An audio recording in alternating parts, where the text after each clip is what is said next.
सबसे बड़ी रूसी कंपनियां हमारी आंखों के सामने बिखर रही हैं और पुतिन कुछ भी करके इसे रोक नहीं सकते। रूस की ऊर्जा दिग्गज कंपनी रोसनेव कभी रूस की सबसे बड़ी कंपनी थी और अब इसने 2025 के पहले 9 महीनों में मुनाफे में 70% की विनाशकारी गिरावट की रिपोर्ट दी है। याद रखिए, यह एक सरकारी कंपनी है जो सीधे पुतिन की युद्ध मशीन को फंड कर रही है और अब ऐसा लगता है कि यह पुतिन द्वारा शुरू किए गए विशेष सैन्य अभियान को शायद झेल न पाए। हालात और खराब हो गए हैं क्योंकि अब रिकॉर्ड रूसी तेल समुद्र में फंसा है जिसे खरीदने को कोई जोखिम नहीं उठाना चाहता। इस नाकामी से पिछले महीने रूसी तेल से होने वाली आमदनी आधी रह गई। तो पुतिन का इस सब का हल क्या है? वो रूसी इंटरनेट पर सख्ती कर रहे हैं।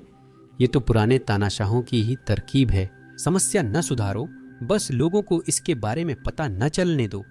अब वीपीएन्स को ब्लॉक किया जा रहा है और सेंट पीटर्सबर्ग जैसे बड़े शहरों में भारी इंटरनेट बंदी हुई है। युद्ध अर्थव्यवस्था को बर्बाद कर रहा है और पुतिन दर्द छुपाने के लिए डिजिटल चुप्पी का सहारा ले रहे हैं। दुर्भाग्यवश ऐसा लगता है कि पुतिन सभी को चुप नहीं करा सकते।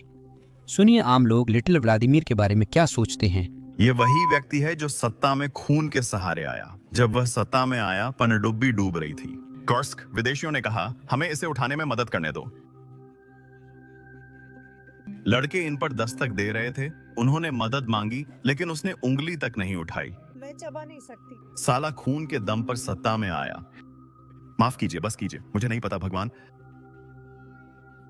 आप ये सब कैसे सहन करते हैं भगवान। और वो जारी रहता है। वो पूरी तरह से पागल है, समझ रहे हैं। उसे खून बहने के ख्याल से ही मजा आता है। उसे इसमें मजा आता है। मुझे नहीं पता वो इस सब के लिए कोशिश कर रहा है। ये कैसे मुमकिन है? ये रूसी लोग कहाँ हैं? ये कैसे मुमकिन है? वो लोग कहाँ देख रहे हैं? और एफएसबी बम धमाकों को मत भूलिए, जिन्हें पुतिन ने खुद अंजाम दिया था ताकि वो चेचन्या में रूसी बर्बरता बढ़ा सके। अब लगता है पुतिन की खून की प्यास उसी को नुकसान पहुंचा रही है। रूस की सबसे बड़ी कंपनी रोसनेव का मुनाफा इस साल की पहली छमाही में 70% गिरा। असल में पहले 9 महीने यानी जनवरी से सितंबर 2025 तक सीईओ के अनुसार, जो इस समय यह सुनिश्चित कर रहे हैं कि वे मॉस्को में खिड़कियों से दूर रहें। मुनाफे में यह गिरावट रूसी तेल की कम कीमतों के कारण है जो बढ़ रही हैं। वह छूट जो पुतिन हर देश को दे रहे हैं और निश्चित रूप से रूसी टैंकरों पर पश्चिमी प्रतिबंध, तो पुतिन का शैडो फ्लीट। स्पष्ट है, यह साल की शुरुआत रोसनेफ्ट के लिए अच्छी नहीं रही, लेकिन दुर्भाग्यवश 22 अक्टूबर को हालात और भी खराब हो गए। अमेरिका ने रूस की 2 सबसे बड़ी तेल कंपनियों रोसनेफ्ट और ल्यूक ओनेल पर प्रतिबंध लगाए। खैर, ये प्रतिबंध 22 नवंबर को लागू हो गए हैं और अब हमारे पास इसके नतीजे हैं कि ये उनकी आमदनी को कितनी बुरी तरह से प्रभावित कर रहे हैं। अब समुद्र में रिकॉर्ड मात्रा में रूसी तेल फंसा हुआ है क्योंकि खरीदार डिलीवरी लेने का जोखिम नहीं उठा रहे हैं। इस चार्ट को देखिए, यह दिखा रहा है कि कितना रूसी तेल टैंकरों में समुद्र में ही तैर रहा है और देखिए कि अक्टूबर के अंत से यह मात्रा कितनी तेजी से बढ़ गई है। यही वह समय था जब संयुक्त राज्य अमेरिका ने प्रतिबंधों की घोषणा की थी और फिर हम नवंबर के अंत में एक और बढ़ोतरी देखते हैं। यही वह समय था जब प्रतिबंध लागू हुए थे। अब यहाँ एक साधारण सवाल उठता है, रूस अपना तेल भेजना क्यों जारी रखेगा अगर उनके पास खरीदार नहीं है, अगर खरीदार उसे खरीदना नहीं चाहते? खैर, इसका जवाब पुतिन के दिखावे से जुड़ा हुआ है। वह चाहते हैं कि रूसी जनता को पता चले कि निर्यात प्रतिबंधों से कोई कमी नहीं हो रही है। इसी कारण रूसी बंदरगाहों से टैंकर भरे और भेजे जा रहे हैं। निर्यात के आंकड़े अच्छे हैं पर वास्तव में कोई तेल नहीं खरीद रहा। इसका मतलब है कि टैंकर बस यूं ही इधर उधर घूम रहे हैं। लेकिन आप जानते हैं इसका असर हमें कहां दिखता है? रूसी राजस्व में। अक्टूबर के अंत से रूस की तेल गैस आय 34% घट गई है। यह असल में बिल्कुल 1/3 है, जैसे कि यह काफी बुरा नहीं था। इस संख्या को करीब से देखने पर ऐसा लगता है हर हफ्ते गिरावट तेज हो रही है, यानी हर 7 दिन में रूस को तेल बेचने से पहले के 7 दिनों की तुलना में कम पैसे मिल रहे हैं। ये हमारे छोटे व्लादिमीर के लिए बहुत बड़ी समस्या है क्योंकि उसे युद्ध जारी रखने के लिए पैसे चाहिए। इसीलिए वह भारतीय और चीनी रिफाइनरियों को बड़ी छूट दे रहा है, जबकि वे प्रतिबंधित तेल की खरीद कम कर रही हैं। यह दोस्ती नहीं है, यह मजबूरी है। पुतिन को उस खून से सनी कमाई की सख्त जरूरत है और अफसोस की बात है कि अब वह सिर्फ बड़ी छूट देकर ही तेल बेच सकता है। लेकिन इस सब का सबसे ज्यादा नुकसान रूसी जनता को हो रहा है, क्योंकि याद रखिए रूसी सरकार के बजट का बड़ा हिस्सा इन्हीं तेल और गैस की बिक्री से आता है।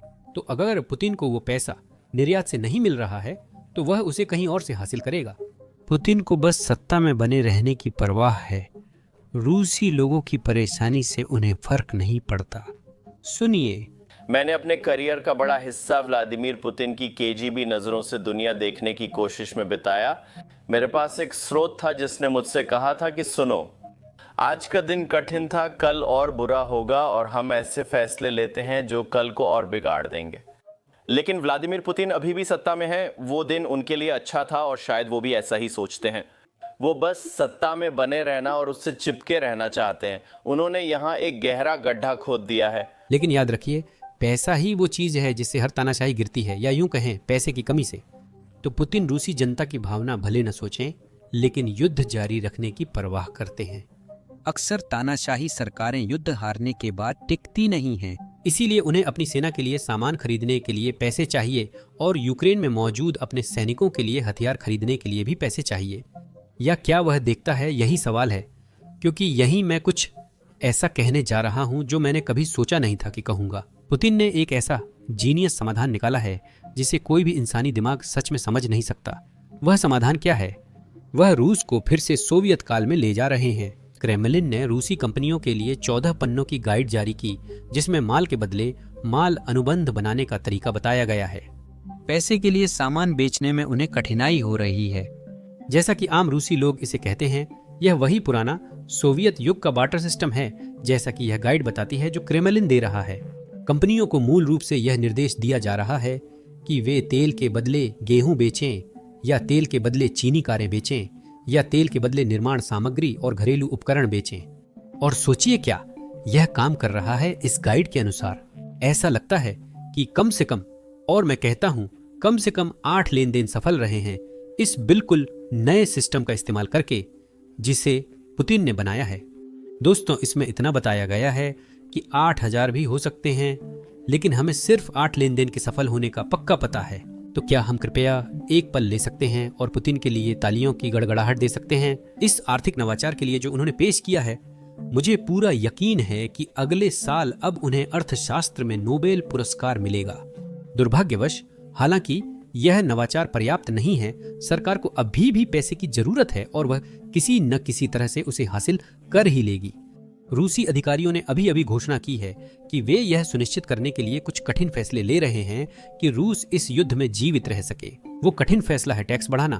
तो मेरा अंदाजा है कि जब अधिकारी कह रहे हैं कि यह एक कठिन फैसला है, तो उनका मतलब है कि यह रूसी नागरिकों के लिए कठिन है, क्योंकि मुझे शक है कि पुतिन और उनके ओलिगार्क्स को इस टैक्स बढ़ोतरी का कोई दर्द महसूस होगा। रूसी नागरिक हैं तो चिंता न करें, क्योंकि रूसी वित्त मंत्री के अनुसार लोगों को इस टैक्स बढ़ोतरी की वजह से असल में कोई भी दर्द महसूस नहीं होगा।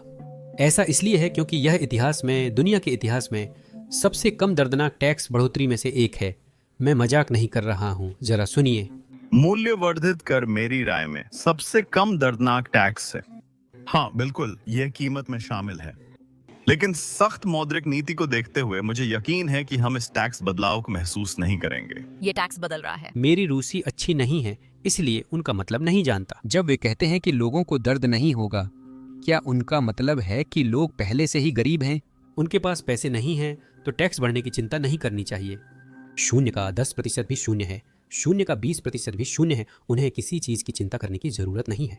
किसी भी तरह से देखें, मुझे नहीं लगता कि रूसी लोग वो खरीद रहे हैं जो पुतिन उन्हें बेचने की कोशिश कर रहे हैं। जैसा कहते हैं, अधिकारियों की बातों नहीं, कामों को देखो।